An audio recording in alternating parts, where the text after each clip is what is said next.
still want me to come with you?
And those of you who have been around a while might know the story behind the pewter mugs, but there's one for every Miss Arkansas. It's engraved with their name, and Shanley's is at the top, and there's one for every Miss Arkansas that he's been the general chairman of, and he kind of lost those a few years ago, and he's now got them back.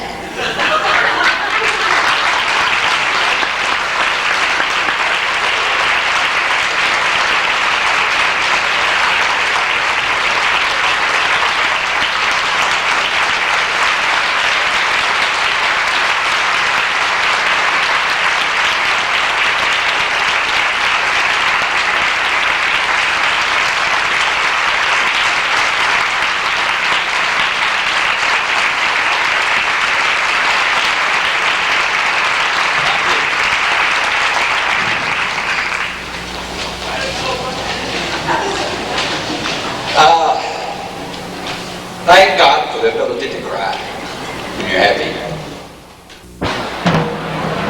Good evening, ladies and gentlemen, and welcome to the 1993 Miss Arkansas Pageant. Our pageant tonight features the Miss Arkansas Pageant Orchestra under the direction of Lori Laree. Miss Arkansas 1992, Shannon Boyd.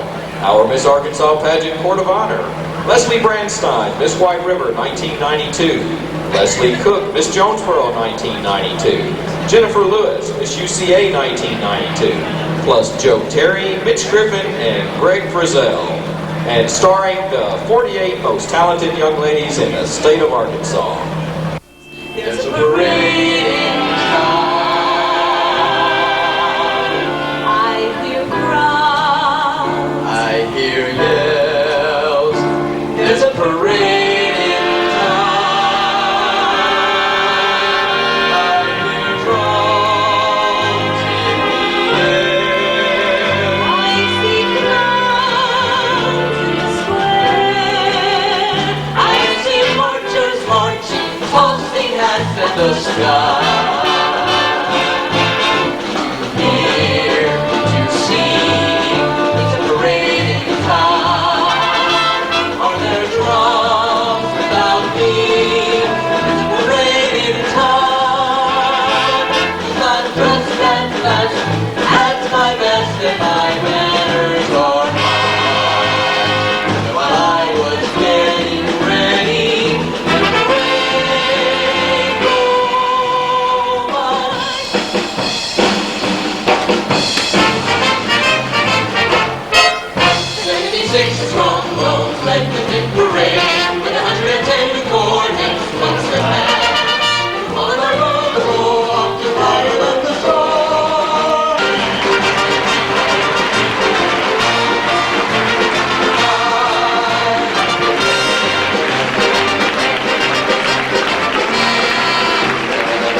Mistress of Ceremonies, Lincola Sullivan.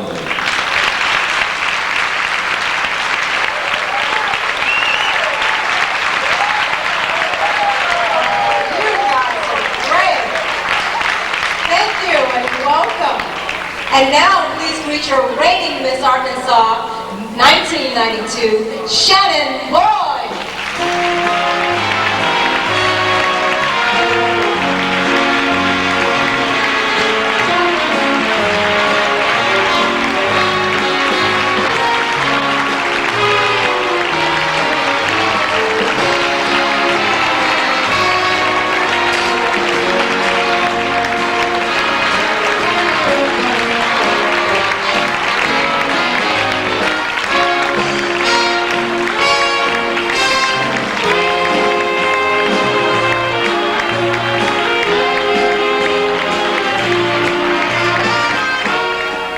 Give a big Arkansas welcome to our very special guest, Miss America, Leanza Cornett.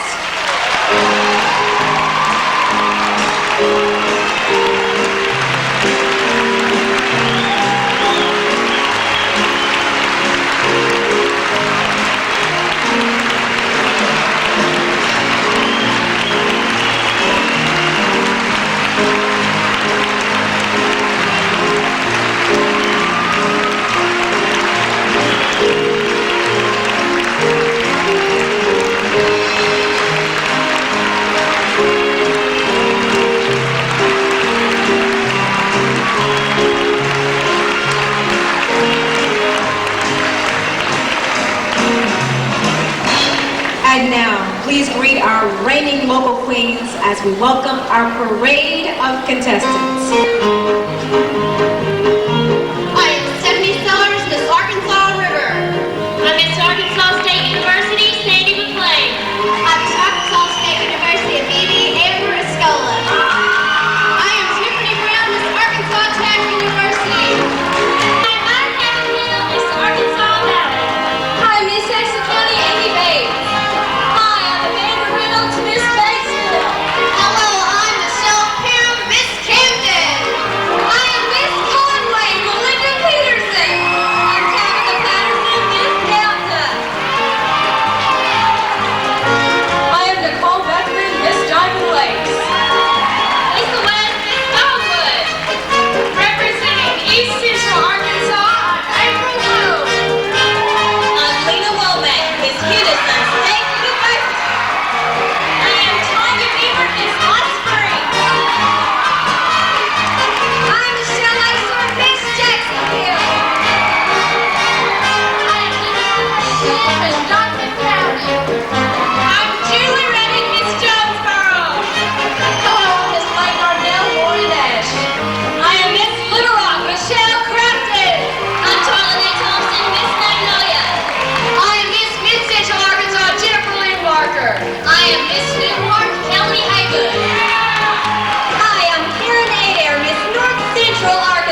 To compete in the swimsuit competition of Miss America preliminaries, a contestant has to totally believe in herself.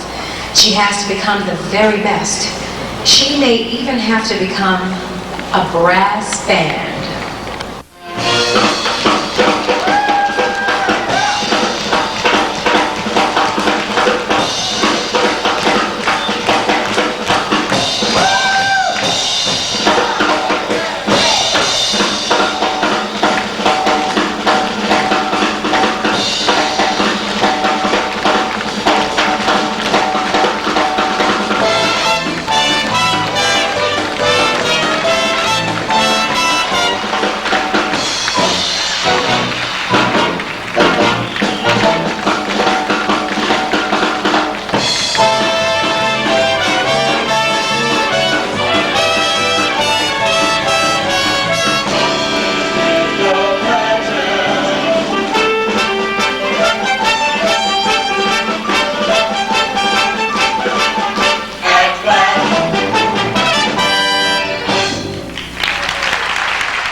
Contestant number 18, Miss Texarkana, Leanne Stone.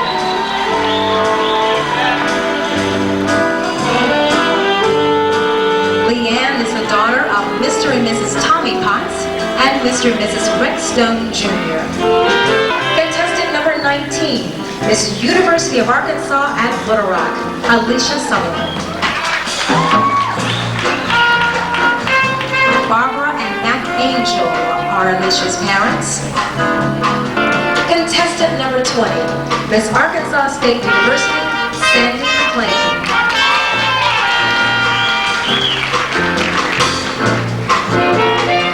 Sandy's parents are Charles and Carleen McLean. Contestant number 22, Miss Washita River, Carrie Euclid.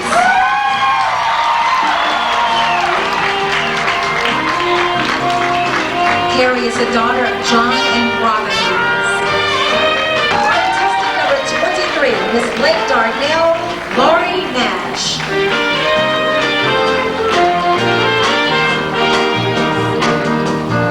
Mr. and Mrs. Robert Nash are Lori's parents. Contestant number 24, Miss Southeast Arkansas, Amy Love.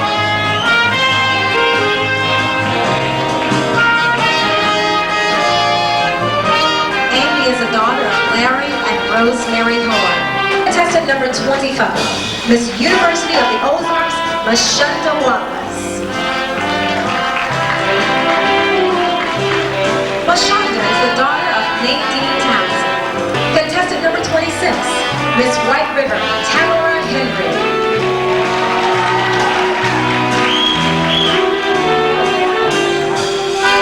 William and Charlene Henry are Tamara's parents. Contestant number 27, Miss Jacksonville, Michelle Lacer.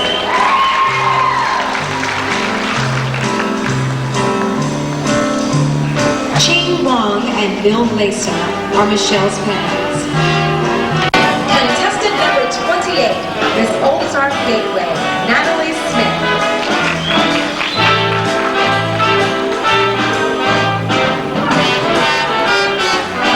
Natalie is the daughter of Jim and Pat Smith. Contestant number 29, Miss Jonesboro, Julie Ray.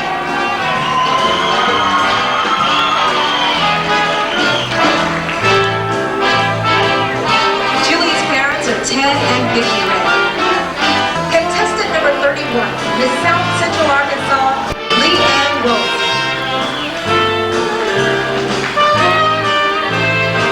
Leanne's parents are Mr. and Mrs. James.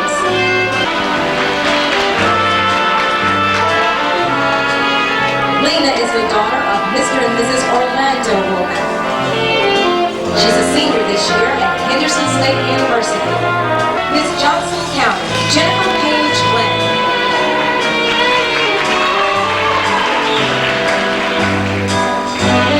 Jennifer's parents are Mr. and Mrs. Denton Tumbleson and Mr. Larry Lynn.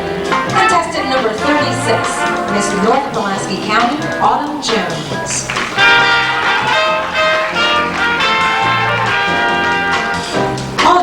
daughter of Mr. and Mrs. Robert McClellan and Mr. Ronald Jones. Contestant number 37, Miss Hot Springs, Tanya Beavers.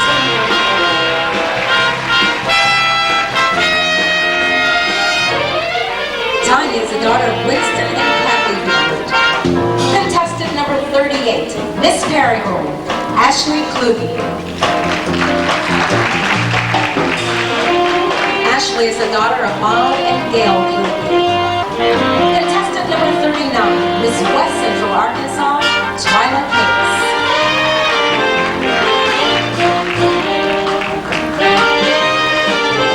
Twyla is the daughter of Joyce Taylor. Contestant number 40, Miss Northeast Arkansas, Heather Turner.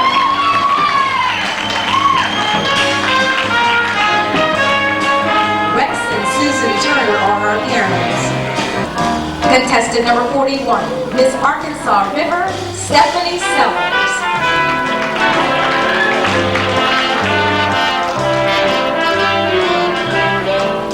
Stephanie is the daughter of Mr. and Mrs. Art Sellers.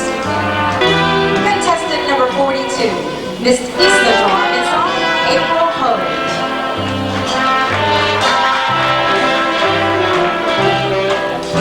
April was the daughter of Ferris and Jeline Hogue. Contestant number 43, Miss Magnolia, Tara Thompson.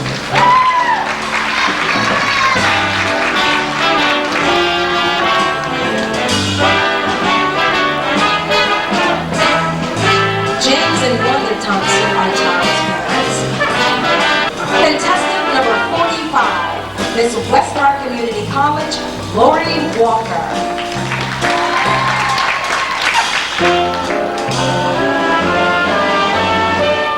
Lori is the daughter of Gary and Donna K. Walker. Contestant number 48, Miss Conway, Melinda Peterson.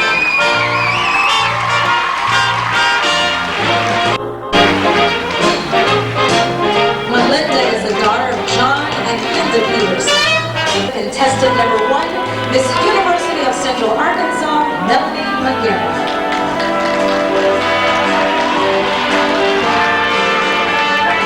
Melanie is the daughter of Mr. and Mrs. Mel McGarrett. Miss North Central Arkansas, Karen Odin.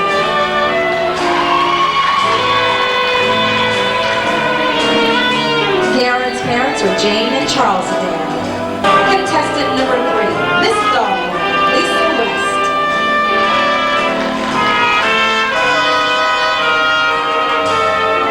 Lisa is the daughter of J.D.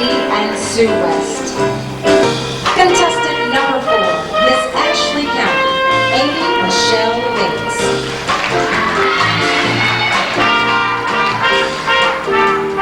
Amy is the daughter of Jean and Judy Bates. Contestant number 6, Miss Red River Valley, Michelle Stout.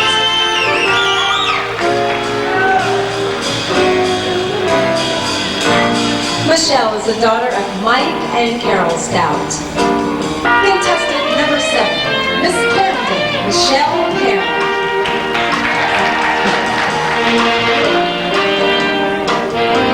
Michelle is the daughter of Elmer and Doris Campbell. Contestant number 8, Miss Arkansas State University at Phoebe, Amber Ascoli.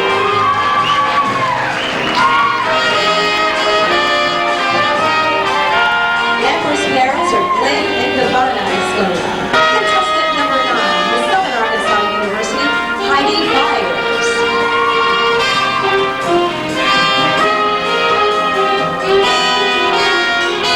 Heidi is the daughter of Danny and Sheila Byers. Contestant number 10, Miss Saline County, Jamie Smith. Millard and Linda Smith are her parents.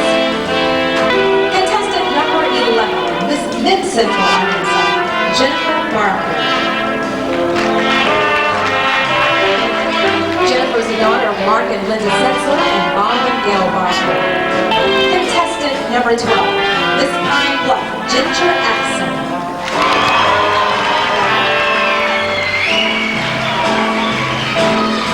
Ginger is the daughter of Charles and Margaret Axon.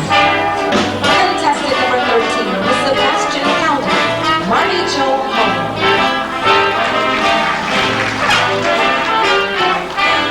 Marty Joe's parents are Joe and Sue Coleman. Contestant number 15, Miss Batesville, Amanda Reynolds.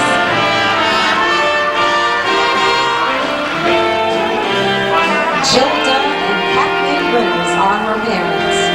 That, ladies and gentlemen, completes our competition this evening in swimsuits. Let's give them all a big round of applause.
So when you look at me and you sigh, poor girl, I don't sigh with you.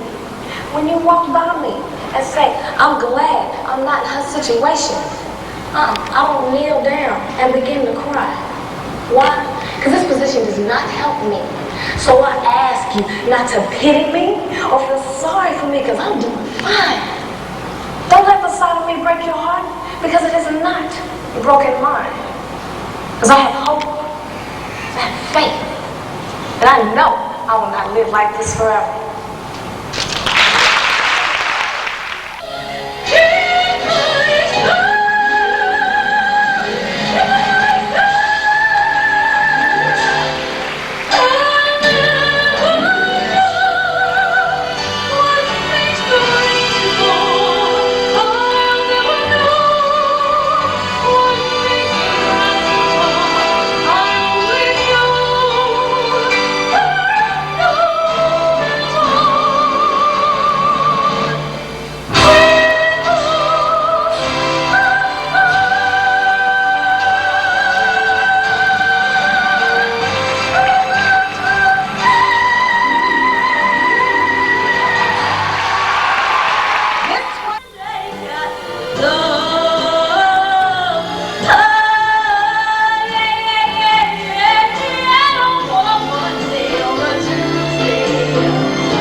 Each contestant in evening gown will be asked a question derived from the issue she has addressed. In her answer, the judges will be looking to see how well each contestant articulates and expresses her opinion. Please welcome our first contestant. I believe government should take a role in educating our parents about family life. The most important thing we must do is educate our parents to take a role in their children's lives. Because with the average parent spending 2.5 minutes alone with each child a day, there must be some way we can remind them that they are very important in the formation of their children. I believe that we must remind them to encourage and especially support them, because no parent wants to go to bed with a child at a tender age of 6 and wake up to a child of 18. Confidence is a part of self-esteem, and self-esteem is the cornerstone of all learning and all other areas of human development. It is the parents' responsibility to be the primary facilitators of this self-esteem. They need to practice actions such as encouragement to give children hope, empowerment to give them courage, acceptance to give them self-respect, and love that will help them develop compassion for others. The greatest good that we can give for our children is not just to share our riches, but reveal to them their own. I feel like the cause of this deficiency in our country is the lack of education on how important it is to vaccinate our children. For every $1 spent in the United States on immunization, we save $10 on the cure. I think the statistic speaks for itself. We cannot afford as a nation not to immunize our children.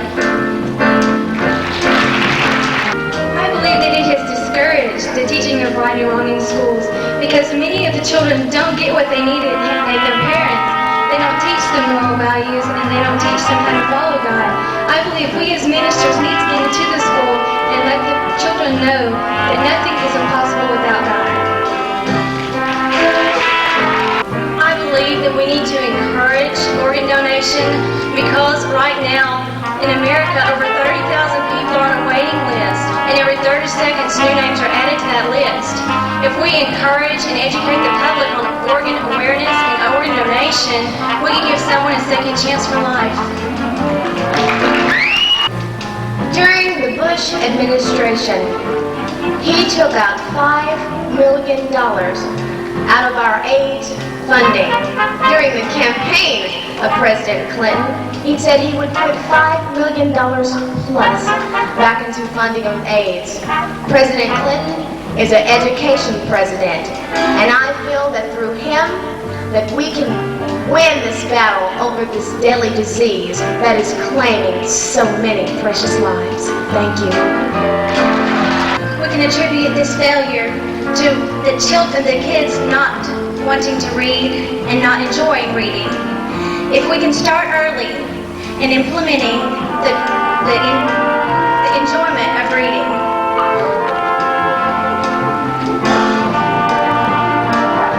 if we can instill the enjoyment of reading, then we can have new hypotheses, new experiments, and new technology. There are 1 out of 5 Americans that are illiterate, and this is very important today. These are situations that cause illiteracy is social promotions in the schools, parents who do not encourage their children to read, visual and hearing disables, and I believe this is very important to do background studies on them. Thank you. Our legislature needs to begin with the media. I think that we can make public service announcements. Our society is not aware of the problems that we have with organ donation in our country. The reason that organ donations or organ transplants are so expensive is because we lack the resources to make them affordable. And I believe that if we have public service announcements made possible just by getting the media involved, then we can make so many more things possible for so many people who need so many things done. Thank you. Without the elderly, we deprive ourselves of our past heritage. The most thing that we can learn from the elderly is what happened to our ancestors and learn from them to start loving each other and begin respecting the elderly and our morals. Thank you. I think that we've gotten a lot for our money, yet we still have more to get for our money. We need more sex education in the classrooms. We need to put sex education into our schools. I think that not only should it be spent on contraceptives, but it really, really needs to be spent on the education of sex. Thank you. The responsibility of industry to the environment is to make sure they stay within the guidelines of the Environmental Protection Agency's restrictions on nuclear waste. The restrictions are very strong, but they need to be reinforced. Also, industry can work with communities to help them with their recycling centers, encourage recycling in elementary schools, and teach children to teach their parents to recycle. It is our educators' responsibility to teach our children about nutrition and exercise. With 35% of Americans youth obese and overweight, we need to put physical education back in the classrooms. To teach our youth that being physically fit is more than building a good body, but it develops you mentally, socially, and emotionally. Many people feel that as you reach the age 65 and older, that it's time to be cast away and that you have nothing left to offer us. Senior citizens of today have many things to offer us, wonderful history and wonderful advice. I personally feel that many schools have become aware of the education problem today, and they're beginning to attack it and take action. I personally am involved in the mentor program at Washington Magnet Elementary School to a 10-year-old little girl. What I'm there for is to encourage her, support her, inspire self-discipline and academic motivation, and help her be a more goal-oriented person, all which will make her life more successful. Thank you. Scientific creationism is when you teach children that there is a presupposed creator. Evolutionism is simply teaching children that we evolved from billions and billions of protons and neutrons that exploded thousands of years ago. That's pretty difficult for me to believe, and I firmly believe that teaching evolutionism exclusively in the classroom is contrary to the principles of civil rights, destructive of scientific objectivity, and discriminating and unfair to those who do believe in creationism. I cannot support this plan because not always are children able to go back into abused homes.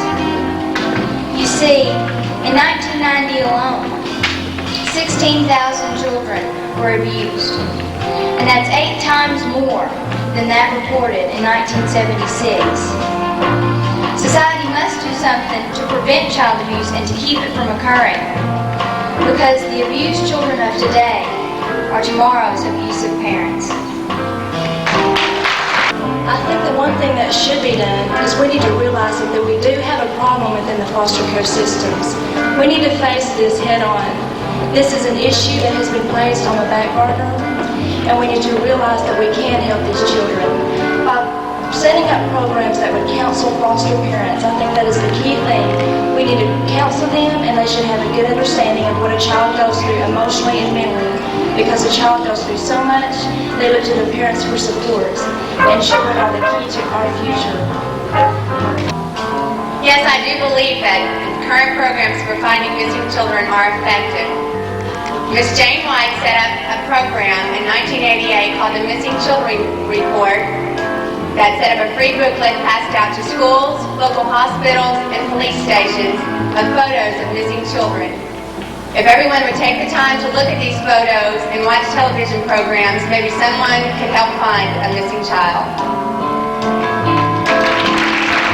No, I do not believe that there is a penalty that could be considered too severe for someone who would sexually abuse our children. Our children are our most precious asset. Without them, we will not have doctors, we will not have lawyers, we will not have the cure for AIDS. There is no telling what this man or this woman who is molesting this child could be damaging. You may never get another Einstein, another Dr. Martin Luther King Jr. We cannot let sexual offenders off the hook easily. I believe it is the responsibility of the physicians mostly.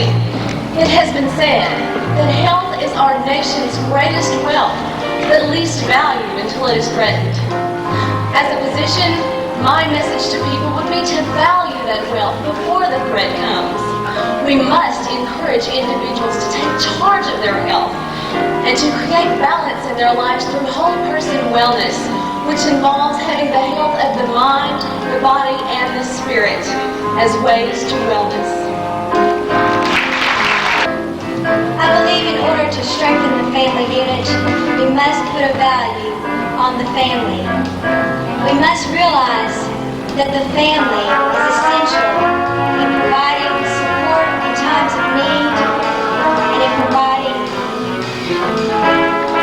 praise in times of achievement.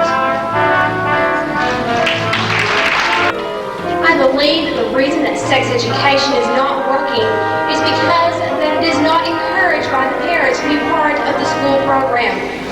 If we want school districts to be effective in educating our students, we must encourage them to educate our students in all areas, including sex education. Because without sex education, our students will grow up to be adults who do not understand all the dangers that sex education and AIDS, the lack of sex education, and the AIDS disease can do. I think that the underlying factor is not only the underlying factor, it's the underlying person.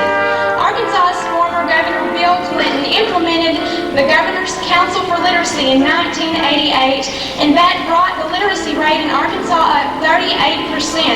Governor Jim Tucker has taken charge and made literacy even better and increased Arkansas's rate, and I think it's not only the underlying purpose, but it's the underlying people in Arkansas that make literacy work. I feel that the money spent for extracurricular activities is well spent to the fact that it does provide them. Yet, I feel that spending too much money on these activities allows education to lose its focus. Extracurricular activities and sports are an important part of the educational system, yet they're not the heart. The education of our youth today is so important that we must determine the future of tomorrow. To the left of you, you probably will see someone who is of a different gender. Look to the right of you, someone is probably a different race. Multicultural, it encompasses us all. It is reality, it is relevant. And in order for education to be relevant, it not only should be, it must be multicultural related to. Thank you. It has brought the AIDS message out in front of the public eye. However, our children are still not listening because Arkansas is ranked number 15 in the nation for new AIDS cases. I feel that we need to implement AIDS education classes in kindergarten through the 12th grade, develop for the level of each need of a child, and the developmental level of that child is mandatory. Education is a main problem solver for most of our nation's problems, and it is one of the biggest ways to solve the AIDS epidemic. Thank you.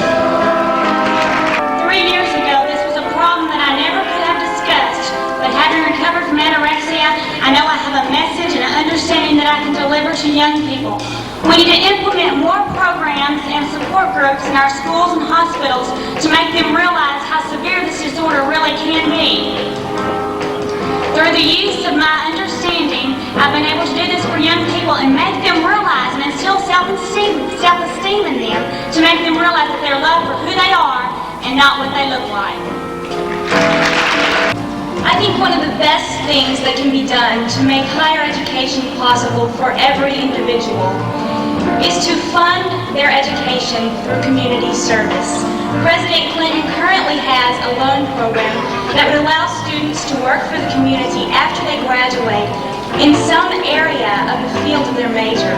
I think that's a wonderful opportunity for all individuals, and it will allow the poor as well as the rich to obtain a higher education and to succeed in life. I think what can be done to improve the rate of minorities and minority families is that most of the people who want to adopt a child are not prejudiced. They are not prejudiced against the race of the child that they would like to adopt, because parents who want to adopt children just want a child. And coming from me being an adoptee myself, I understand what loving parents an adoptee can receive. I believe in an age where AIDS is running rampant and claiming the lives of many that abstinence is a very realistic choice. In today's society,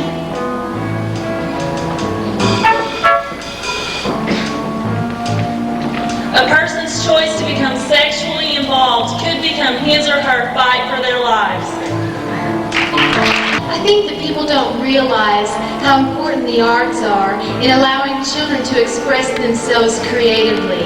And I think the arts go to show that creative learners turn out to be better problem solvers.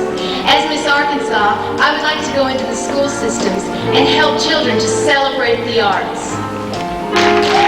It is we, the able-bodied community, because tomorrow I could be one of those disabled, and I know what equal opportunity I had yesterday, but what opportunities I don't have now. And I think we, the able-bodied, should give them the challenge of having every opportunity that we have in employment, public accommodation, transportation, and telecommunication, and it begins with us. Thank you. I believe the most important thing we can do is support research.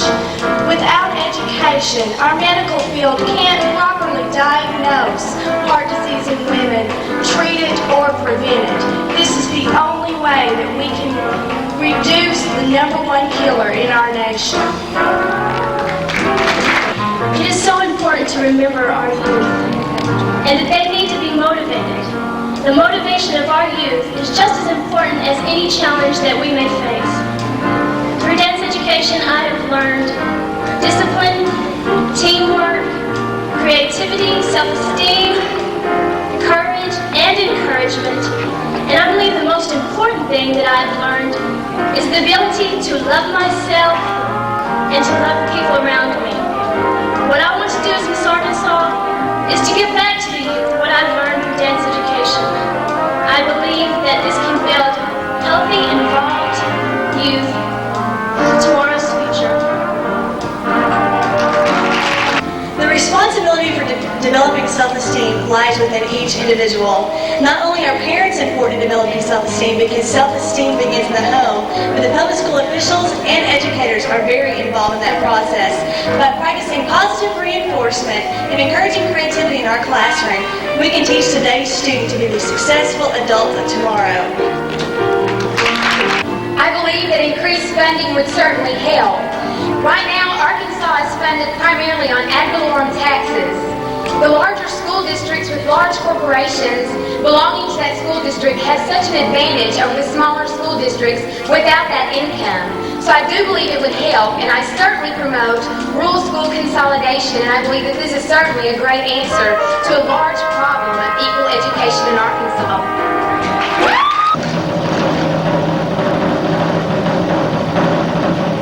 Tonight's swimsuit winner is Miss Washita River County.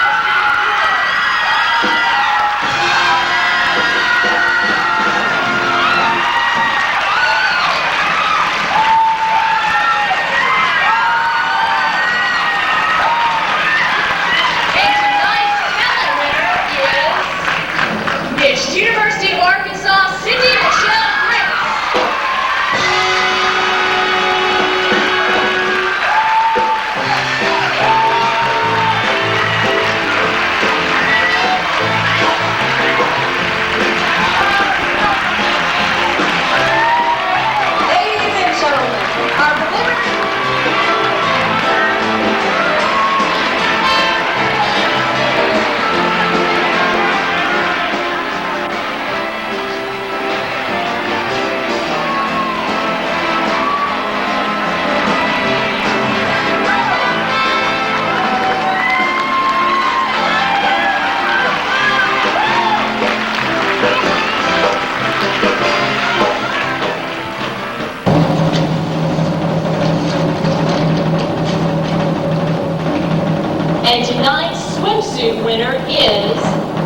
Miss Southwest Arkansas, Christine Michelle.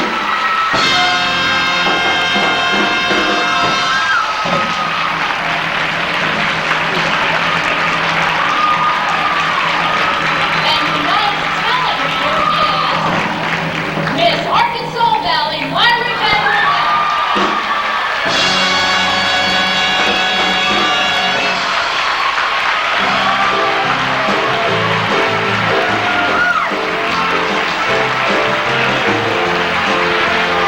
Ladies and gentlemen, our preliminary winners for tonight's performance.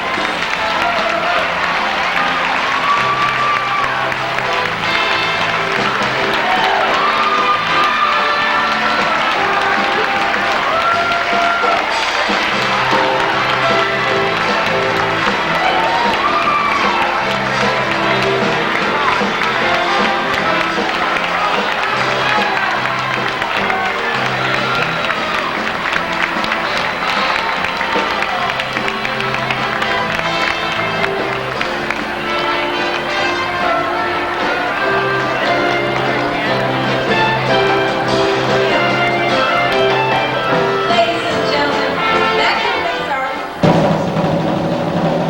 In the swimsuit competition, we have a tie tonight. First is Miss UCA, Melanie McGarrett.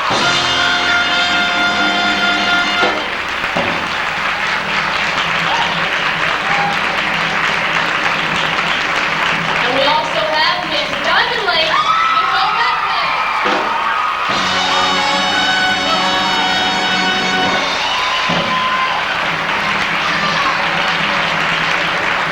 And our talent winner tonight is Miss OBU, Beth.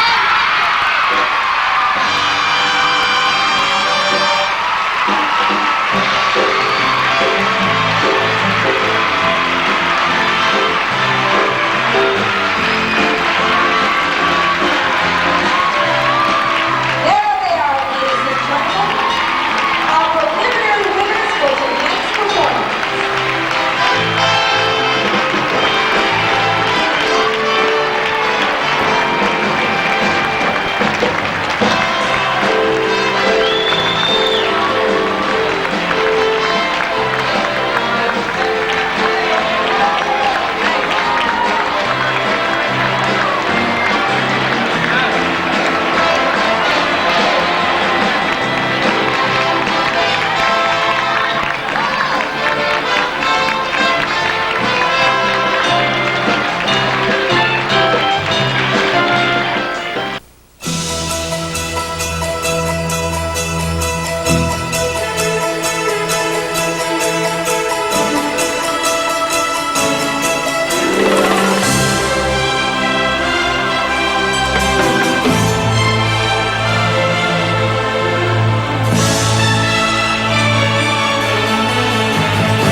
our 10 semi-finalists. Miss Northwest Arkansas, Paula Montgomery. Miss Arkansas Valley, Myra Catherine Hale. Miss Little Rock, Michelle Crafton. Miss Newport, Kelly Haywood. Miss Washita Baptist University, Bethlehem Rankin. Miss Diamond Lakes, Nicole Beckman. Miss Southwest Arkansas, Christy Tosh. Miss University of Arkansas, Sydney Grace. Miss South Arkansas, Tracy Hill. Rounding out our top 10, ladies and gentlemen, is Miss Arkansas Tech University, Tiffany Brown.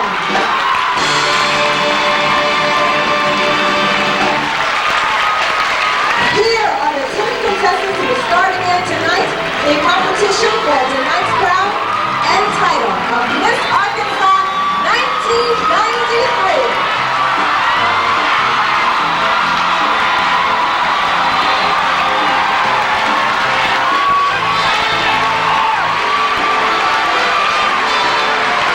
Okay, ladies, turn to your left. So everyone gets an opportunity.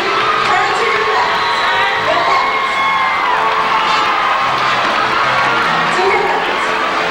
They're so excited they don't know right from left right now. I'm giving the photographers the equal chance to get photos of you there. And starting all over. Let's give it a big hand and leave the stage to prepare for their first phase of competition.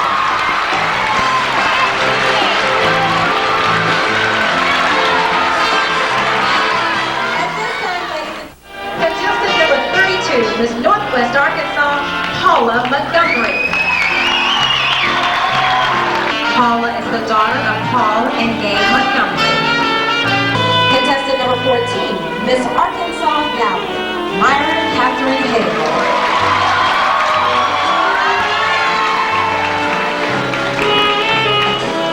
Myra Catherine's parents are Larry and Cindy Hale. Contestant number 35, Miss Little Rock, Michelle Crafton.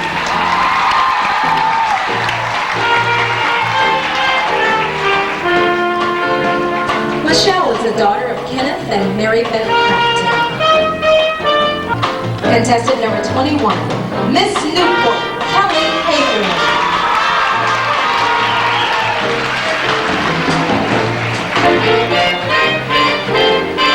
Kelly's parents are Mr. and Mrs. Dan Haywood. Contestant number 30, Miss Washita Baptist University, Bethlehem Rankin.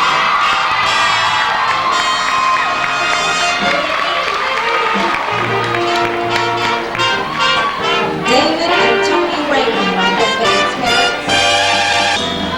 Contestant number 5, Miss Diamond Lakes, Nicole Beckman.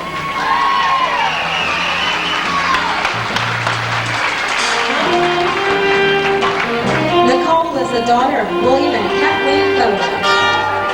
Contestant number 44, Miss Southwest Arkansas, Christy Tosh.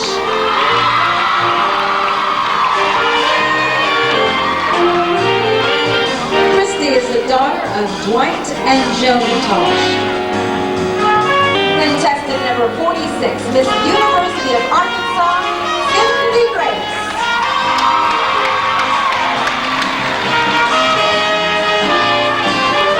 Cindy's parents are JT and Christine Grace.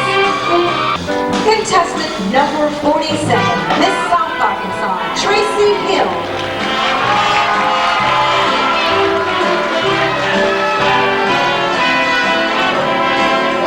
Tracy is the daughter of David and Billy Sparks.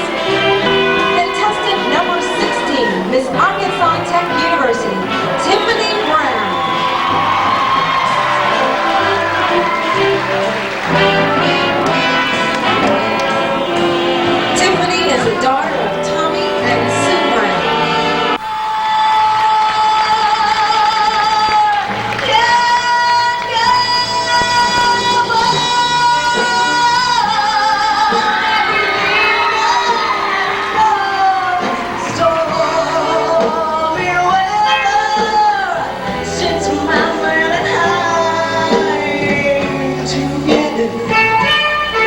keeps raining, keeps raining.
Are tempting, they're the wrong lips, they're not his lips, but they're such tempting lips that if some night you're free, well it's alright,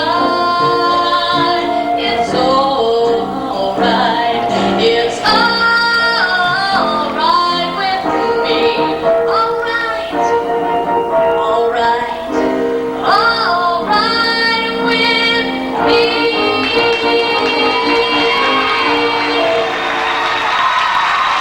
Let's do it.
Ladies and gentlemen, you saw her for a few minutes before, but now we get to see her again. Please welcome back Miss America 1993, Leanza Cornett.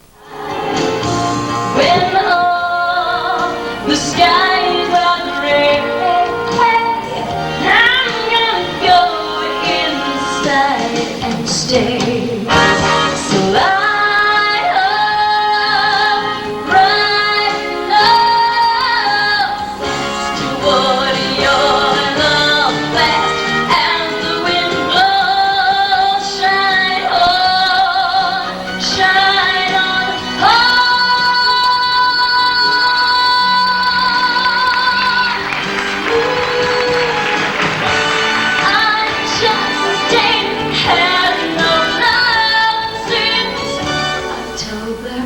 November, March, May, or June. When all the skies are gray, I'm gonna go inside and stay. Right on, for me, and my God. Shine on, highest moon, come on and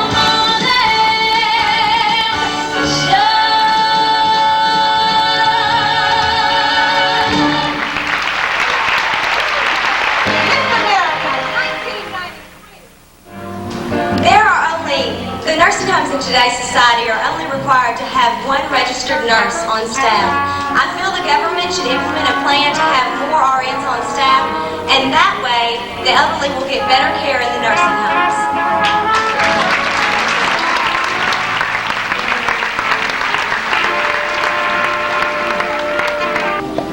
I believe the lack of education among college students is what leads to this. I believe that most college students are not aware of the dangers that they are facing by abusing alcohol. We currently have over 10 million adult alcoholics in America. And even of those 10 million, even just one is too many, because life is too precious to lose to alcohol.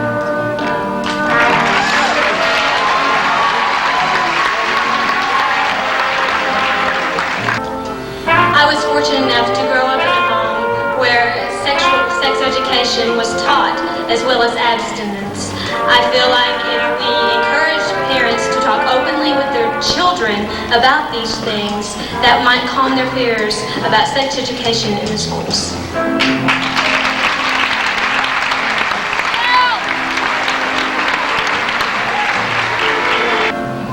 In our political systems, as well as in the rest of society, I think it's for us to realize that it's important for us to recognize the ways in which greed manifests itself. If our politicians can work to remedy the problem through their own campaigns as well as in their own lives, I believe that they can be good role models for the rest of Americans. And thank you very much for the people of Arkansas for giving to the programs of democracy and for eliminating the problem of greed in our society.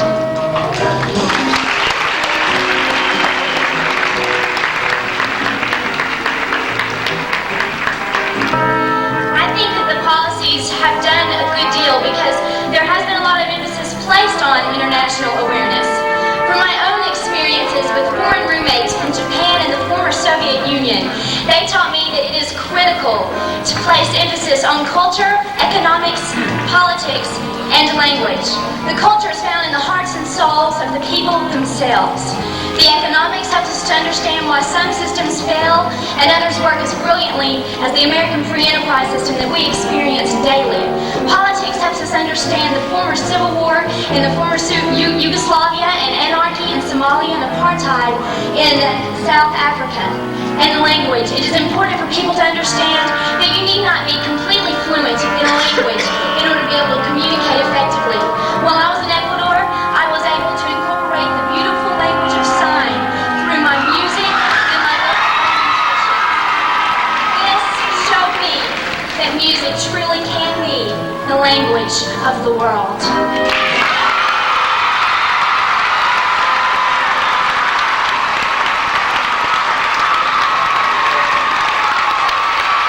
I think the main bit of advice I would give someone interested in becoming a Law-Abiding tutor would be to not do it because you feel like you need to do something to help society, but do it because you want to. You want to give graciously of your time, and you want to see one of the 27 million Americans today who are illiterate, you want to help them become literate so that they can become a functional part of society.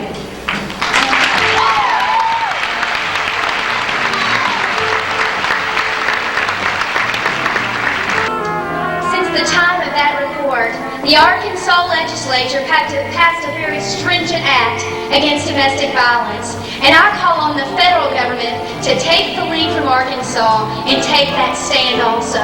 With our courts parents in our communities working together, we can rid this country of domestic violence.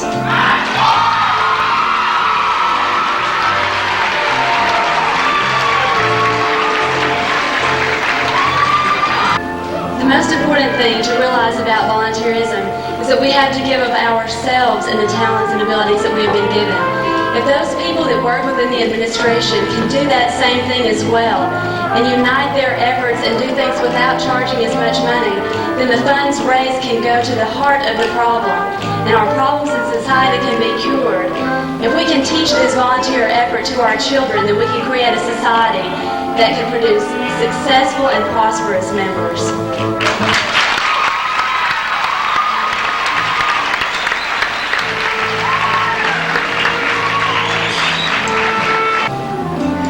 When you buy a package of cigarettes, it says, the Surgeon General says it may be hazardous to your health. This is what I am after in the TV violence campaign. It is not wrong to give a rating to a program that contains violence. Even children's cartoons, which are supposed to be the lightest form of entertainment, contain 32 violent acts on the average per hour. And it is time that we monitor not only what our children watch, but what we watch, and stop letting our minds being manipulated into aggression.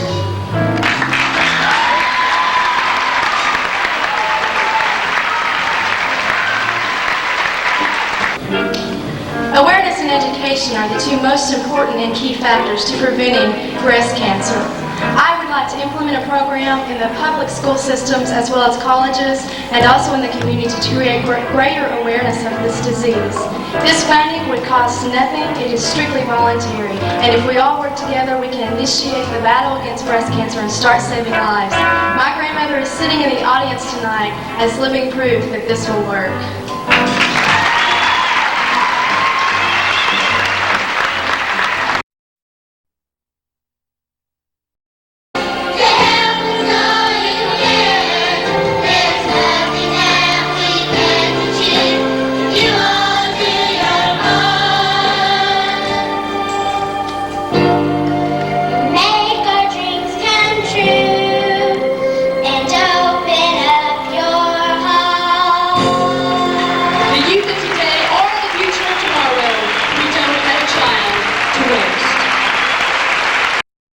Yesterday, it's but a memory.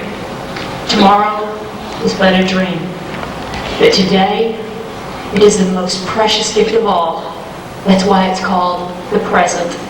Take advantage of the God-given gift that you have been given today. Make a positive difference in someone's life.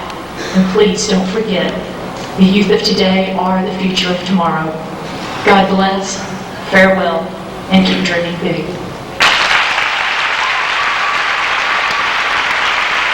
That's Shannon Boyd, ladies and gentlemen. Miss Arkansas 1992.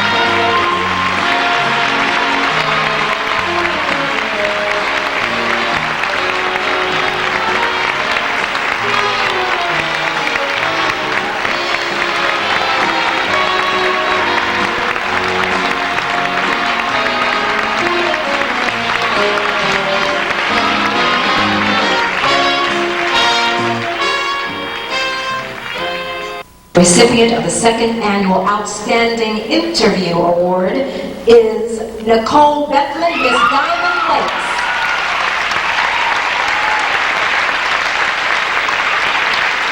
Recipient of the 1993 Miss Arkansas Pageant Community Service Award is Tamara Henry, Miss White River.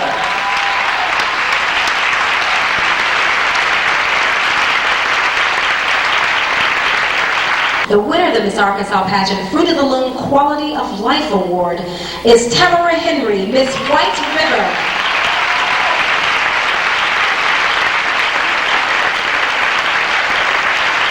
The winner of the Home Furnishings Council Award in the amount of $3,000 is Cindy Grace, Miss University of Arkansas.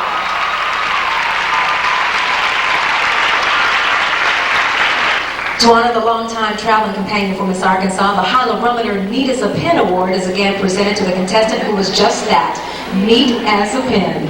The award is an amount of $200 and is selected by the Miss Arkansas Pageant chaperones. This year's winner is Tanya Beaver, Miss Hot Springs.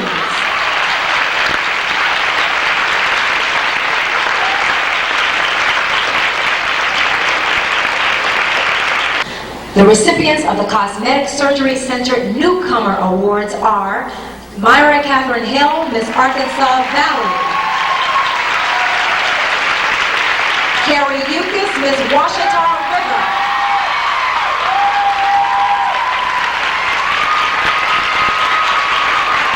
And Ginger Axel, Miss Pine Bluff.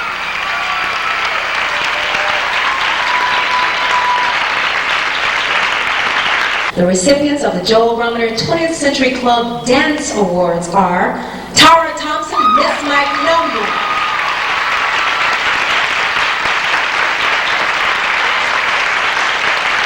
And Ginger Axel, Miss Pine Bluff.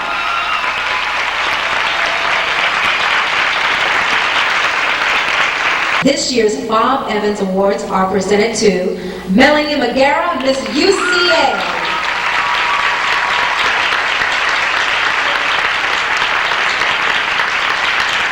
And Melinda Peterson, Miss Conway.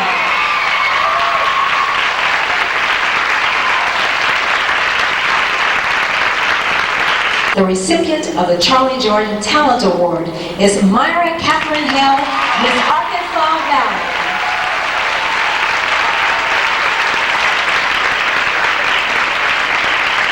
The recipient of the Randy Dimmitt Award for Excellence in Evening Gown Competition is Carrie Yukis, Miss Washita River.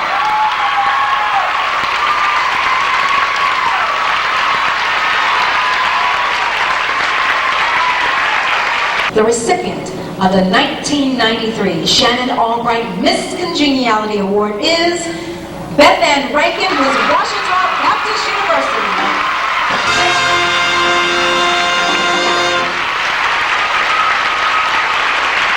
The recipient of the 23rd Annual Coleman Dairy Outstanding Talent Award is Myra Catherine Hale, Miss Arkansas Valley.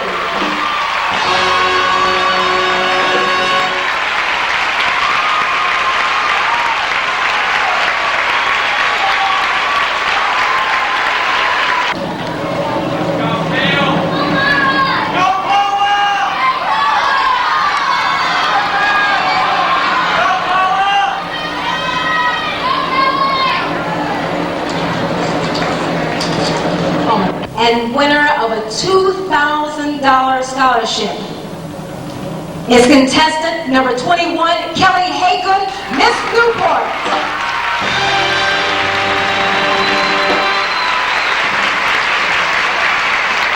Scholarship is contestant number 30, Beth Ann Rankin, Miss OBU.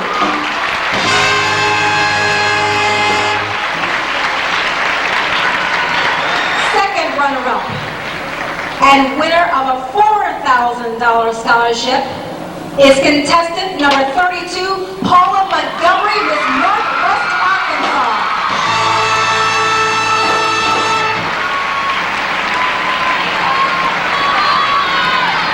And this is a very important position because the first runner-up, in case Miss Arkansas is not able to continue her reign for some reason, she will become the new Miss Arkansas. The first runner-up and winner of a $6,000 scholarship is contestant number 44, Christy Tosh, Miss Southwest Arkansas.